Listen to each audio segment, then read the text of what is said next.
This is the never-ending issues of cost control, and this is a topic that is certainly on the forefront of many developers and property managers' minds. I do a lot of work in tech. Let me do some introductions here. My name is Tom Dixon. I am in the acquisitions department at Boston Capital. I am based in Charlotte, North Carolina, but do a lot of work in the Southwest. I am also a TAP board member.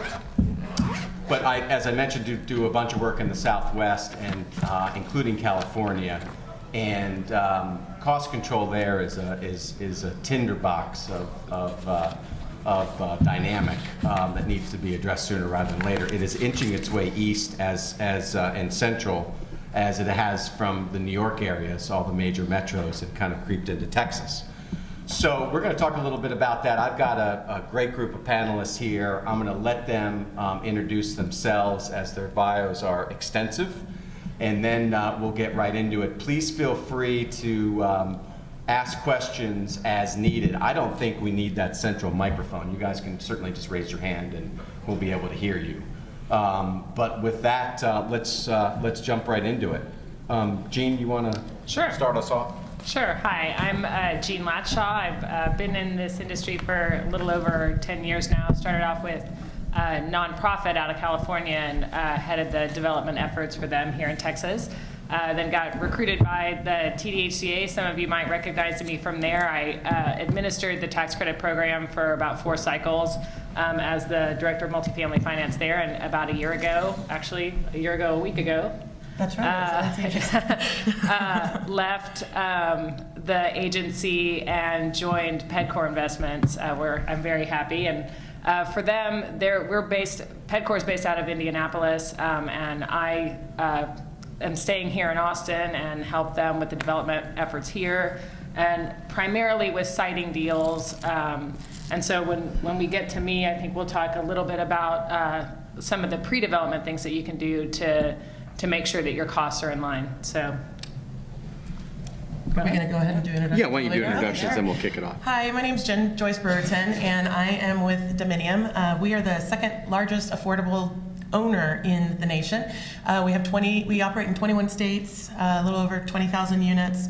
And I oversee the compliance and asset management side of things for about half of that portfolio. Really active here in Texas. I actually live here in Austin. Our corporate headquarters are in Minneapolis. Let's see. I can't think of any other fun facts. Oh, I was at TDHCA for about 10 years myself, and I think I recognize some faces from that time. And I'll be talking about utility allowances in terms of a cost savings structure. And Jen was just elected to the TAP board, so Congratulations to Jen. Thank you. My name is Jim Beats with Diamond Property Consultants. I'm one of the principals. I see some of our clients here. We've been doing the utility allowances since 2004, back when we only had 2 alternatives, either the written local provider estimate or the PHA allowance.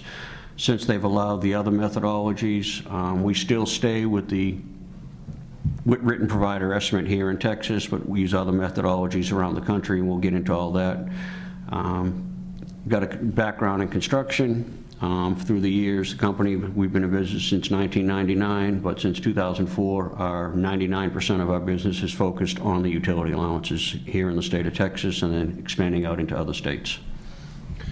So we're going to take this in kind of a linear progression, starting with Jean in the pre-development and development stages as a developer.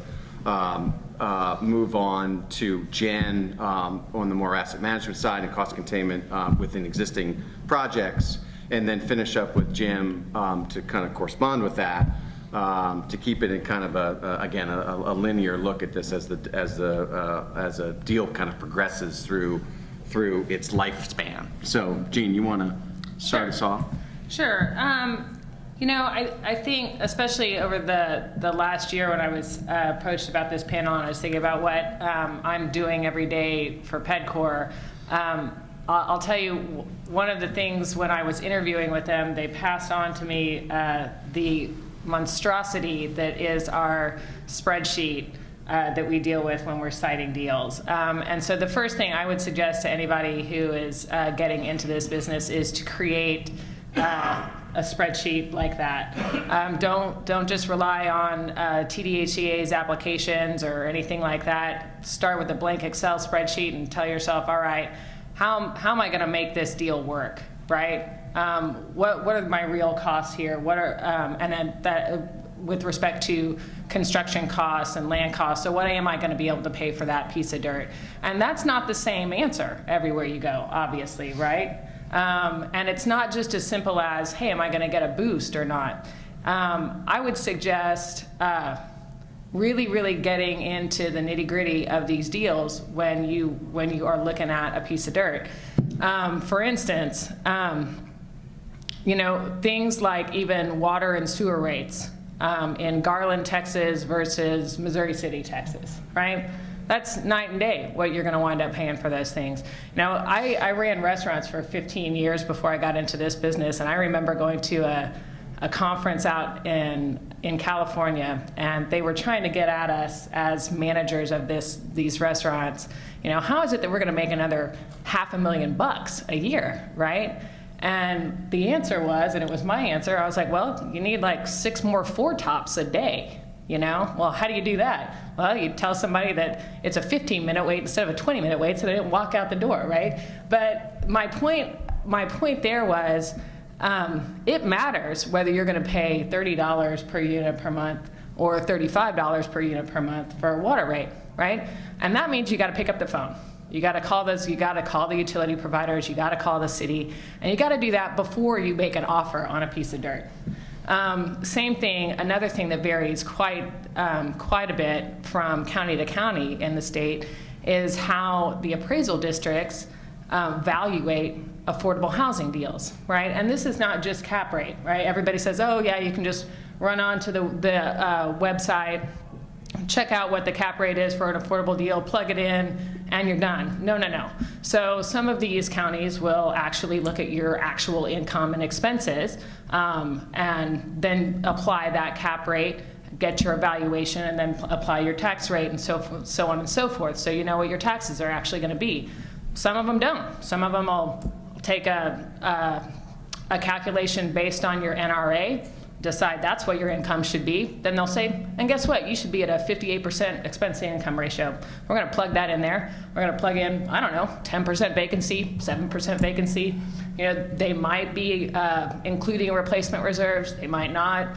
But all of these things can result in valuations of affordable housing deals that are millions of dollars different, right? So, but you can know all of this, like I said, by picking up the phone. You know, don't be afraid to do it. Pick up the phone, talk to those appraisers, say, this is what I'm proposing. If I have this many units, I'm thinking about this NRA, then how are you going to evaluate my property? Are all these tax rates going to apply? You know, and ask them too.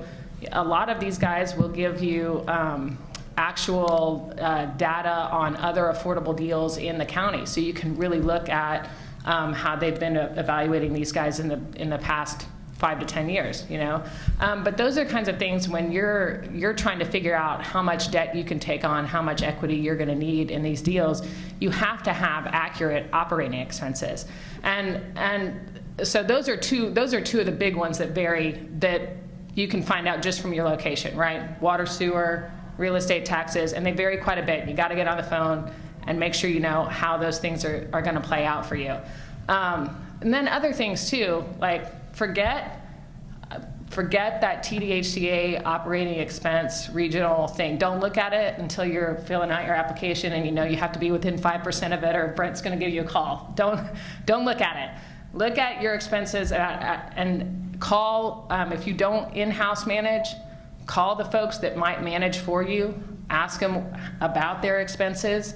Call your market analyst as well. Make sure you can get those rents. Don't just go flying off the handle and making offers on pieces of dirt without knowing if you can actually fill up 200 units. You know, they might tell you, no, you got to put 50% AMI units in there if you're doing a bond deal, or you're not going to meet your capture rate. You got to call those guys. Call your property managers. And you know, if you're plugging in things that are just a per unit cost, especially if you're talking about, let's say, payroll, right? Well, your payroll on a 110 unit deal is probably going to be the same as it is on an 80-unit deal. You still got to have the same number of people working there. So you can't just extrapolate. You can't say, well, my 110 deal operated at X per unit, so my 80-unit deal is going to be at X per unit. Well, no. You're going to be paying the same number of people to operate that 110 units as you are the 80 units. So you got to break that down. I need this many managers, this many leasing agents. And I know I'm talking about some operating costs, but down the road, but this is all stuff that we're doing on the front end before, so we know if you really do you really need $2 million worth of soft money in that bond deal? Maybe you don't. Maybe you're overestimating some of those expenses, you know? And again, and with that too, once you get to a level of comfort with an estimation of your operating expenses, you got to get on the phone with your equity providers and your lenders. And don't guess, right? Don't say, well, I think we're all at like, I don't know, $1.02 right now, or 97 cents. No, you call somebody, talk to them about that market. I think I'm loud, but that's cool. And because those answers are going to be different too, from deal to deal, you know, depending on the size of the deal, where it is, all of those things. And these are all things that you can accomplish in a couple days, right, while you're looking at this piece of dirt, and then you tell yourself, well, I can pay $2 million for it, or I can pay $3 million, or I can pay $6 a foot, but I can't pay $7, you know. But I guess what I'm getting at there is the amount of due diligence that I go through before I'm even close to making an offer on that is extensive. And I would suggest that it be just as extensive for anybody else who's going out there. And forget these averages. Get on the phone and talk about your specific deal with the cities, with the counties, with the eventual operators. And so then I'm going to switch gears a little bit. So then you've got that all taken care of. I don't know what's happening with these. So that's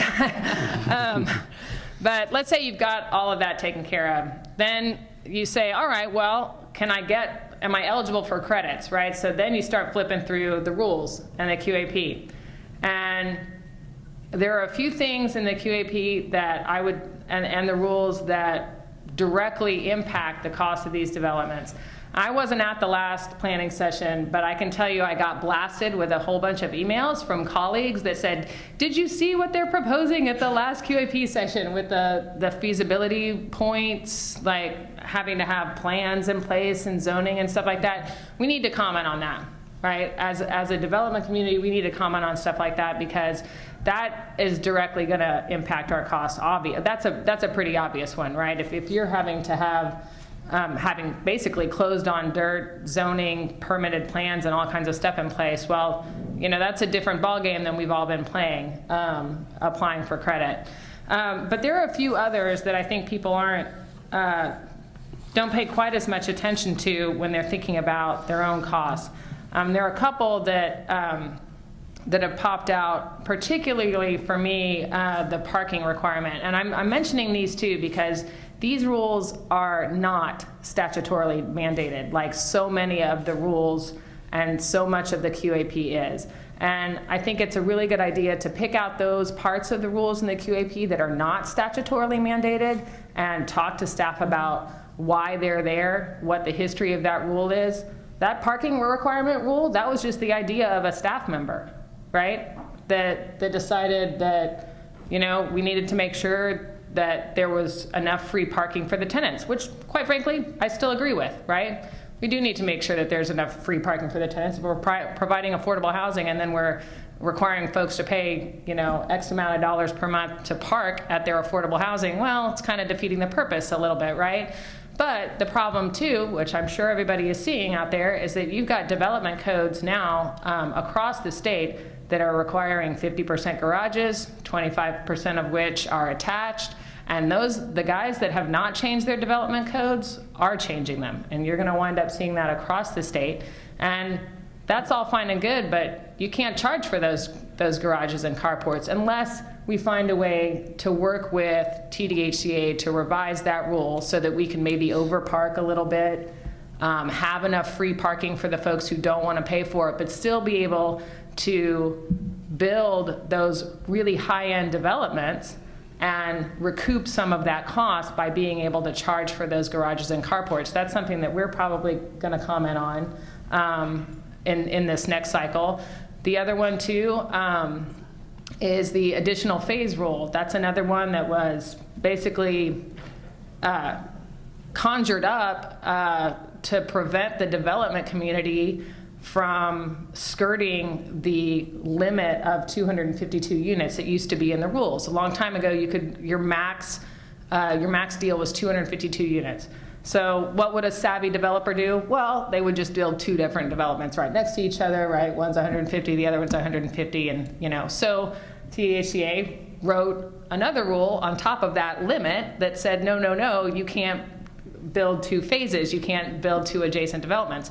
Well, now that the 252 unit rule has been lifted, there's not really a reason for the additional phase rule. And what I've seen out there is you've got a lot of sellers. They might have 30 acres, a nice piece of zoned 30 acres. Well, I don't want 30, but I want maybe 15 now and 15 in a couple of years. I might have enough demand for it. But the way that rule is written now, I got to wait 3 years. I got to sit on that other piece of dirt for 15 years. Well, if you don't think that costs you money, well, it does. Of course it does, right? My construction costs, obviously, they're going to go up in another 3 years. That's not going to be the same phase 2 anymore. So those are kind of rules that, you look at them and you glance at them and you don't think much of them.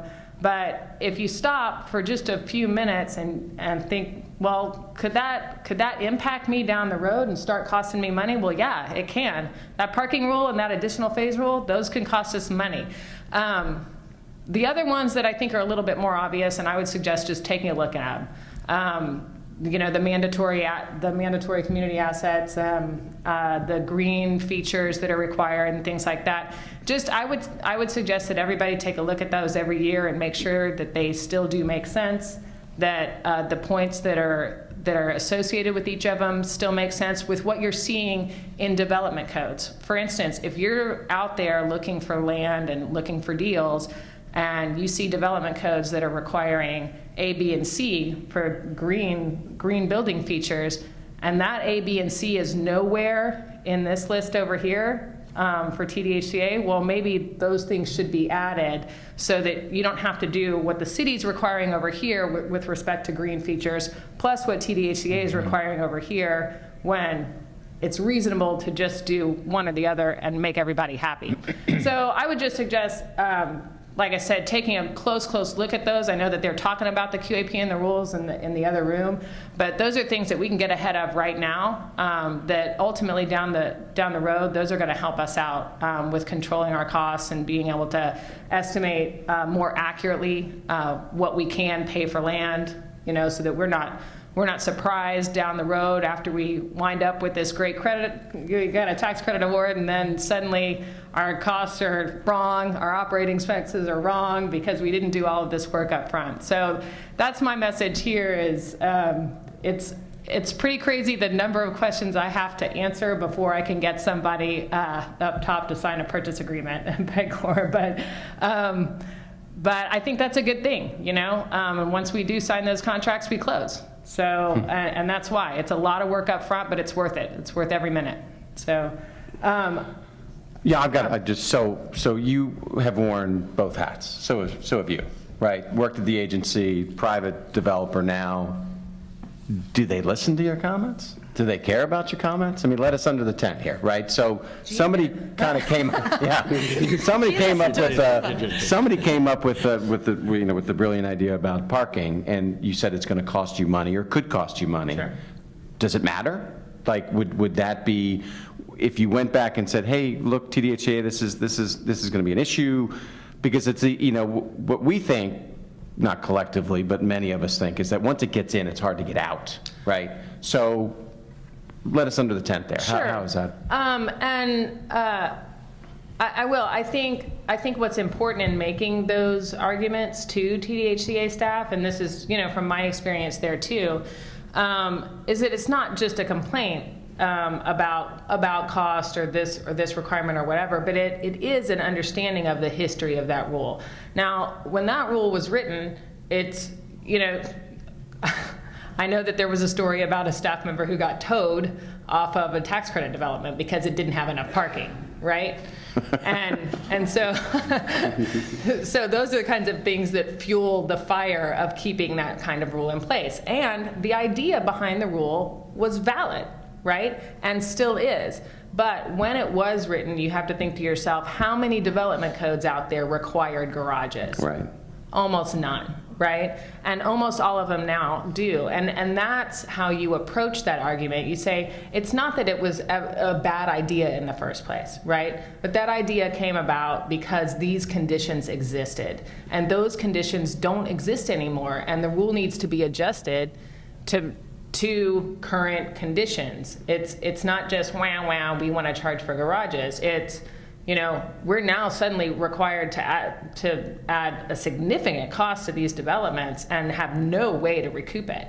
And if So if you point that out, right, and explain the history and explain right, why it's not relevant, but not I don't know what the word is, but I guess relevant, right, that they'll listen and there's a potential that it could be adjusted. I think so, and it's the same. It was our reasoning with the other one too. You have to know why it was there in the first place. How it morphed the way it did. That additional phase rule, for instance, there was a time when it existed, but you could get a resolution from the local government to basically skirt the rule, right? So there was a thinking at some point in recent history that there should be a way around that rule, right? Right. And then that morphed for whatever reason, who knows why, right? But I think it's important to understand that there was thought put into those initial rules, right? Yes. Well, we think, right, yeah. We hope. And that thought was based on the conditions at that time. And I think that when you approach staff in that way, with an understanding, not just that's dumb. No, it wasn't dumb. It made sense. Mm-hmm. It's just right, things have changed. Right. Right. Okay. Any other questions for Jean at this point? Okay. So Jean's closed on the land and built the deal. No overruns. Now right. Jen's got to live with it. So how are we going to do, Jen? You couldn't say that any better than that. We were talking about it actually this morning at breakfast, that just the difference in personalities, I think genetically, between the developer and then, the asset manager kind of, a developer's like frothing at the mouth, wanting to get that deal done and making promises that are huge and vast. And to your point, oftentimes, sometimes it's not well researched. And I'm saying that as when I was past third-party fee management agent, not with my current developers, but yeah, there's a lot, and I appreciate that you're talking about thinking through them. Is this working at all? I can't tell. So I am going to just talk through some of the options that we have in terms of cost controls once you get into the deal, as Tom mentioned. Specifically, I'm just going to talk through some utility allowances, and it's based on a real-world example that we had in my current company, Dominium, where we are at about 20,000 units. Our goal is to get to 40,000 units within the next 5 years. We've experienced a tremendous amount of growth within the last several years, acquiring properties pretty quickly. Our bread and butter at first, we've been an affordable developer for 35 plus years, and our bread and butter at first was mostly project-based Section 8. We started layering tax credits, but we grew slowly at first. And kind of, I'll just be frank, a lot of folks, it was there in the Minneapolis office, they've been there forever. Some of them have been there for over 30 years still. Which is fantastic, but without growth of new staff coming from outside, you kind of get into habits as a company, and I think we've all seen that in various ways. And that's kind of what we found with our utility allowance options. As a company, we had all of our utility allowance options were either with the PHA or the state agency provided utility allowance option, which is pretty high, and I'll get into that in a minute. But just to get us all on the same page, I think everybody's aware of this, but when you have a maximum rent that the tax credit allows, the amount of rent that you can charge is less the utility allowance. So if you have an $800 maximum rent and you have a utility allowance of $100, then you can only charge $700 to the tenant. So in this example here, for instance, the utility allowance, there's a 3-bedroom allowable rent of $825, and the utility allowance is $100, and so the owner charges $725. So if it's a 100-unit property, then if the utility allowance increases to $125 for whatever reason, then the tenant rent will be reduced. So in this example here, it's a $30,000 loss of revenue. And so what we did as a company is kind of take a look at our utility allowances and identify, is there any way to, for our properties that are at a rent level that is at the maximum rent limit or close, could we look at different utility allowance options than the ones that we've always used in order to potentially get more rent? And so as a company, we started a project where we looked at the 2-year utility allowance history and the overall effect on property operations, and again, tried to identify any potential alternative methods. And what we found was pretty huge. This is just an example of, I think, 8 properties, and we actually looked at a whole portfolio, but just in this one example, you can see that in a rate change of year 1 in the first column, we identified, so this is over a 2-year history, in year 1, we identified which had increased, the utility allowance had been increased from one year to the other, and then in year 2, we did the same thing, and you could see the percentages there. The rate of increase was anywhere from 1% to sometimes 45%. And a lot of that, we were seeing it nationwide with PHA utility allowances just within the last couple of years. I've heard lots of rumors as to why. Some say that Zephyr changed how they were calculating them, and a lot of the PHAs use Zephyr. Some say there was a legislative change that I, for the life of me, can't find. I'm not really sure what was going on, but certainly nationwide, we're seeing this huge increase, and it was affecting property revenue drastically. So what we did was take a look at our properties in our portfolio, identify those that the rate change was getting higher year to year. We identified if they were at a maximum rent, so were we charging the rent that was the most you possibly can with the utility allowance. And from our portfolio, we picked a group and we decided to go ahead and start addressing those and looking for alternative methods. And I'll go into those alternative methods here in a bit. But as you can see, the cost savings that we ultimately got to were substantial. Just this sample alone, we saved in 1 year made increased revenue by $270,000. Just from this one project alone, we're coming up on $1 million in increased revenue at the property level. And you know, a lot of times, you know, I've spoken about this, and oftentimes when state agencies are in the room, it's kind of a negative, it's looked at negatively. And I just want to kind of be clear, we're not trying to chase every dollar here. These are examples where the costs for utilities are grossly overestimated, and you know, we're seeing big differences in what one utility allowance says to another. And so in reality, what we're talking about is getting to a real utility allowance that actually represents what's happening at the property. And to Jean's point, you know, we couldn't predict these on the front end, and this is how you can control it moving forward. So there are 5 different alternatives that are available that you can use instead of a PHA utility allowance. There's the agency estimate, the PHA schedule, energy consumption model, HUD utility schedule model, and then local estimates. And I'll just go into a little bit more detail on each. And Jim and everybody else, please chime in whenever you feel like it. I forgot to say that. Covering it great. So the first, as I mentioned, is the agency estimate or the PHA estimate. So the PHA estimate we're all pretty familiar with if you work with properties. The agency estimate in Texas, they don't do it. So TDHCA doesn't issue an agency estimate, but many states do. When we did our overview of our analysis of our utility allowances, I think 30% of ours were from agencies, and then all but the remaining were PHAs. The only one that wasn't, it was actually because we purchased a property and Jim had a contract on the property. We inherited the contract, so we had one written provider letter. But so that's where we were, and that's what we looked at. And so some of the pros and why folks use those are they're relatively quick to get. They're pretty easy to get. There's minimal personal involvement. A property manager either has to go online or call a PHA and get the one that they have that's in effect. There's no resident involvement and minimum burden to staff.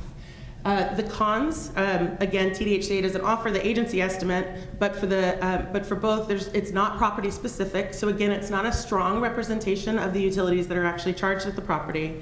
It tends to be higher. It's easy to get married to doing them. I'd say I did a poll one time because we were trying to talk through TDHCA rules, and we polled, and about 90% of properties in Texas, at least, that we found were using the PHA method. So it's commonly used. It doesn't matter if you're using the PHA method if you're not at a maximum rent potential. So if the maximum rent limit is $700 and you can only get in that market $500, it's like, who cares? Why not just use the PHA method? That said, I do want to mention that the new TDHCA compliance rules, which address the utility allowances, they're saying for all TDHCA home funds, you're no longer going to be allowed to use the PHA method. So you're going to have to pick from one of these others that I'm going to get to. And that's for any building that has a home unit in it. So not just that home unit. So if you have 20 home units on the property and you have one in each building, your entire property must change the utility allowance. So just a little fun fact there. One other thing that's also on the con list that I should have added is if it's sometimes difficult when you can't identify if the PHA is applicable to your property. I've seen some pretty big disasters happen where a deal was underwritten. In fact, I was just talking to somebody in this situation. A deal was underwritten using the wrong PHA. TDHCA and the IRS have come down pretty strong on this issue that if your property is not located within the jurisdiction of a PHA, you can't use it. So that's, again, another con. So then there's also the energy consumption model, and there's some pros and cons to that as well. It's relatively quick, minimal personal involvement, there's no resident involvement, and minimal burden to staff.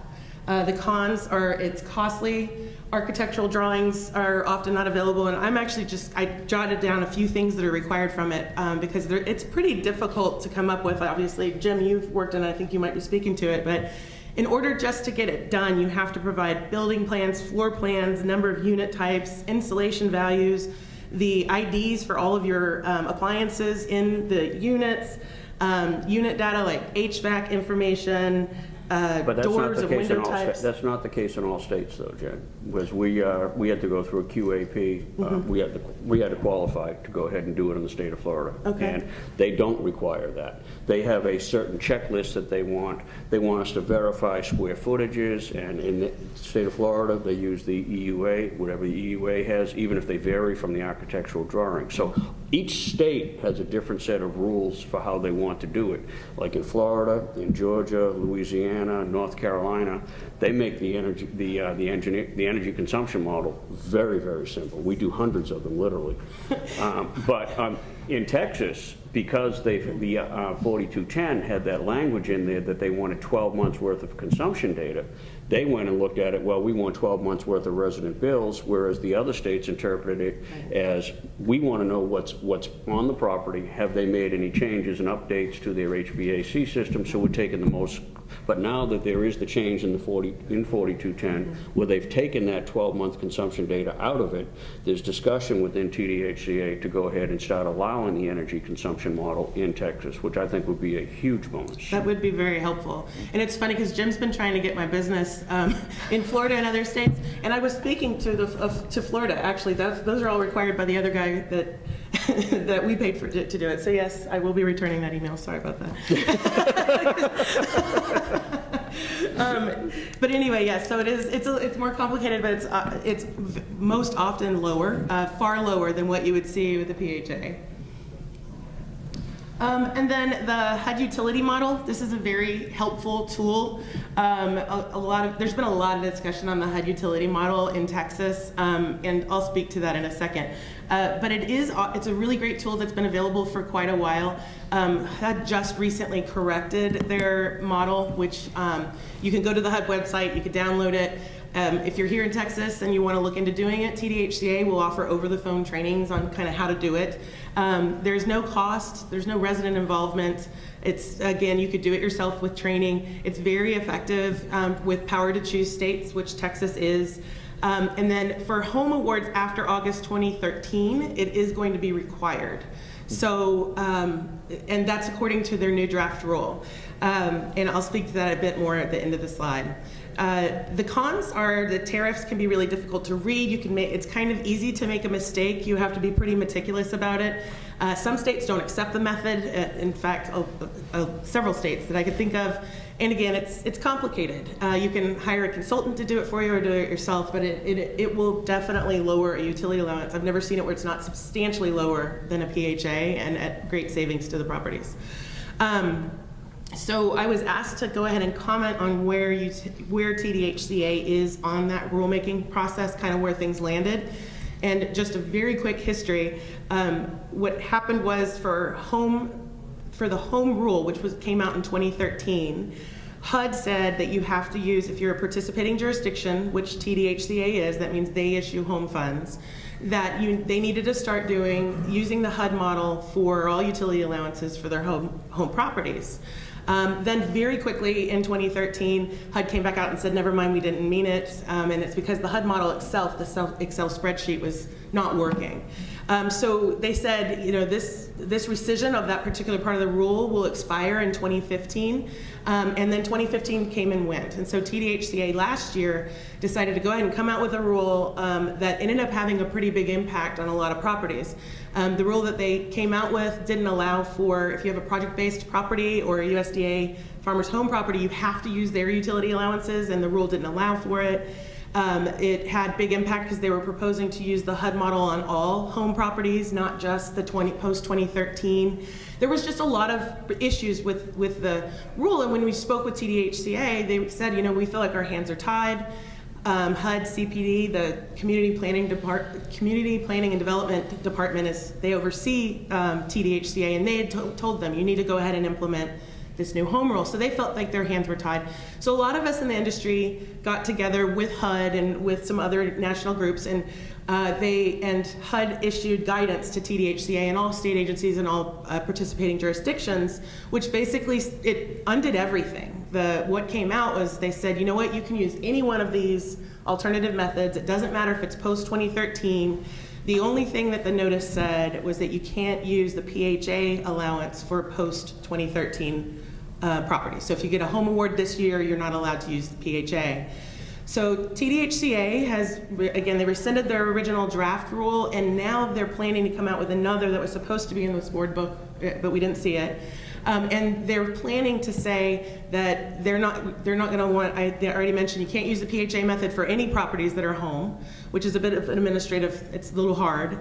But then they're also going to require the HUD model for all newly underwritten deals and all post-2013 HUD home awards. So they're going a little more restrictive than what the notice from HUD said. But in general, the industry, I feel like, is pretty happy with that direction that they're going in, because at least there's the flexibility. So you can use a written provider letter and anything else that you want to for your home deals that wasn't an option before. They're also going to allow you to, of course, use your project-based Section 8 and your USDA. So that was a big win for TAP, I think. All right, then the local utility company estimates. The pros are that there's no or limited resident involvement and minimal personal involvement, which is good. The cons are many of the utility companies don't offer this service to just anyone. Sometimes you have to pay a consultant to get them. The process can be slow. Some utility companies have a fee for it, and likely it will require resident signatures. In some states, do you ever have to get resident signatures? Yeah, I was going to say, not in Texas, and not all states accept the method. I personally have found some extreme cost savings going this route.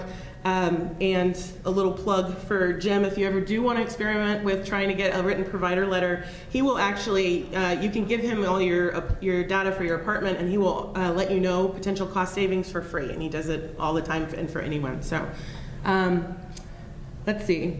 So the other times that you might want to look at an alternative method is, again, if there's a significant change from last year, you find that you'll have significant cost savings. At one property alone, just from a utility allowance increase, we had a lost revenue of $86,000 just from the PHA going up from one year to the next. And then we were also in the middle of a refi for the property, so it completely blew it out of the water and it wasn't possible. If the property undergoes significant energy conversion that results in a loss, you want to look at it, or a decreased utility cost. If the property, again, is at or close to that maximum rent, that's when you obviously want to do the analysis. And if there's a federal state agency rule change. So again, for example, TDHCA won't allow the PHA method for any home properties. And I wanted to say that one last time, just because if you are impacted, if you have TDHCA home funds, you're going to want to start looking at utility allowances before this is no longer allowed. And that's all I had. Does anybody have any questions?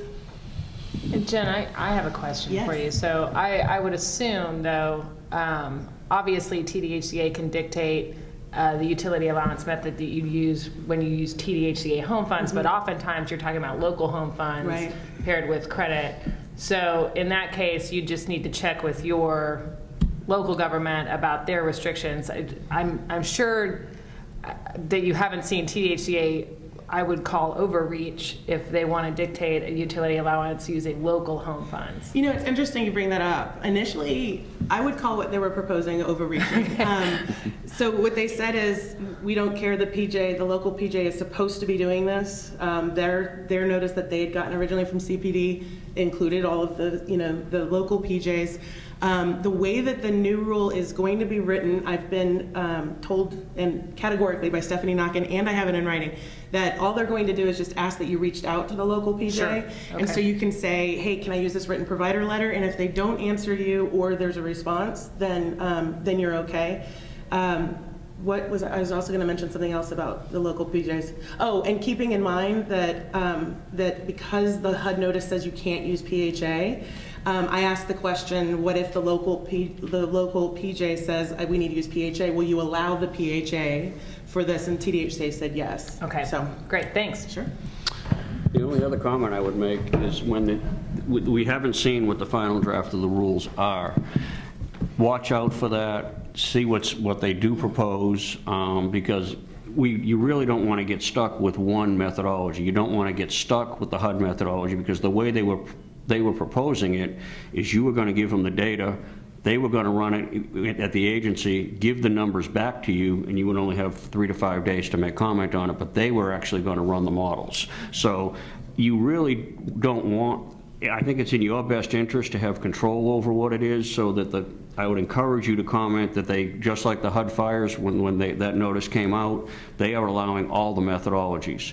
I think the public comment should include that, hey, we want the option to use all of the allowable methodologies that HUD and the IRS allow us to use. Mm-hmm. And if I could just jump in on that, because it was something I meant to say too. The way that they said they're going to write the rule is that you can either ask TDHCA to do the HUD model, in which case they're going to be more restrictive. In other words, you're going to expect a higher utility allowance. But they verbally said in the roundtable, you can also send them a utility model that you want to use if they're going to require it. And so you can use a different methodology that maybe isn't as restrictive as TDHCA's. Thank you. Jim, you're going to have to make more than that one comment. You got to earn your keep on this panel. Really? So I'm going to move on to you. I was just going to pass it over to you. Well, you go ahead. Okay. Smarter guy than I. Doubt it.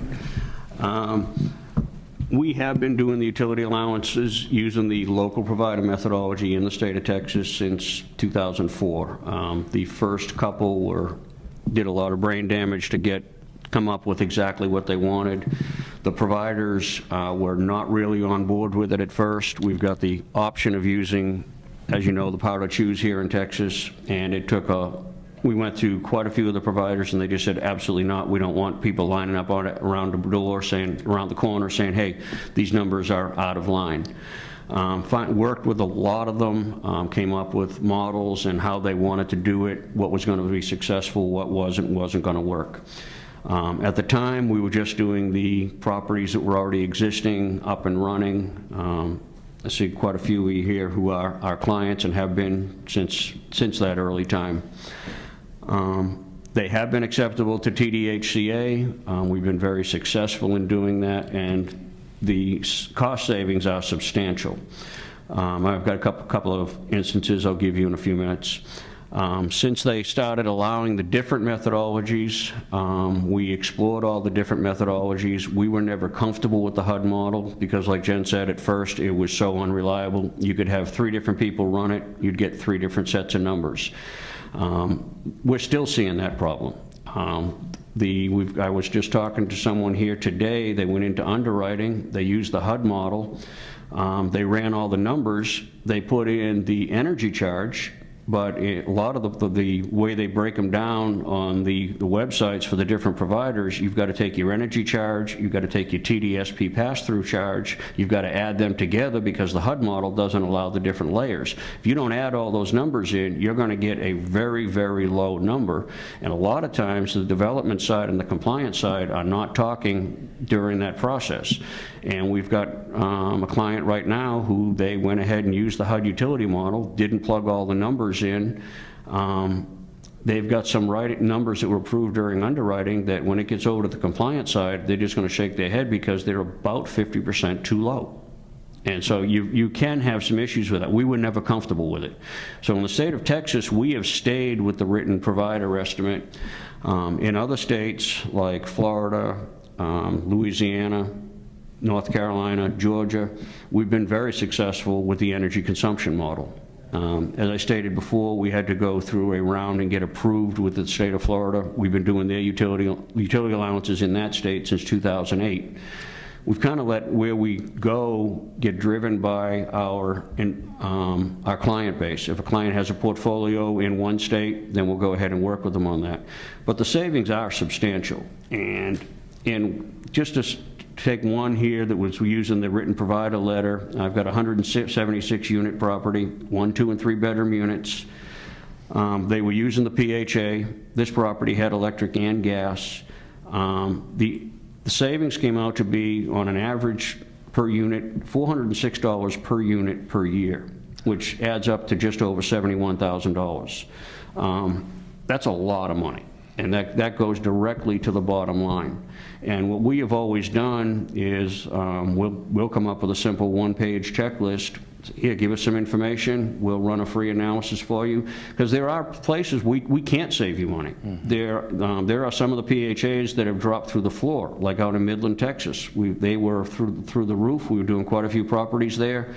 A couple of years ago, they just slashed the PHA, dropped the numbers.